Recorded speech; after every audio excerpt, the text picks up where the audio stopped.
шүүхүүд төр орохоор манай ариун цэврийн өрөөний асуудал айгүй хүнд байдгийн. За одоо голцоо одоо эрэгтэй эмэгтэй ариун цэврийн өрөө айгүй хамт байх нь маш их түгээмэл. Тэгэхээр энэ дээр бол бас яг энийг бол ингээд бүр тухайлан нэг ажил болгож хиймээр санагдаад байдаг.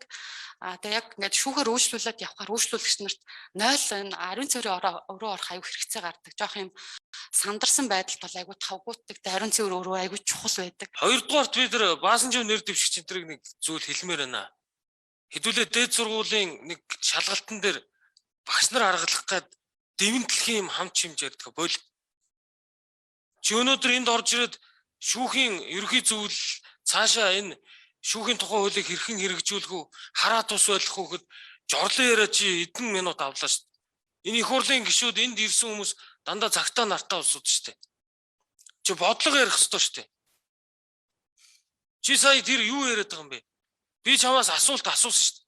Авилгын дагнсан шүүх ямар орнуудад байдیں۔ Цаашаа орж ирэх нь зөв юм уу? Буруу юм уу гэж асууж байгаа шүү дээ. Миний бодлоор би бодохдоо гэдэг энэ хариулт байх ёсгүй.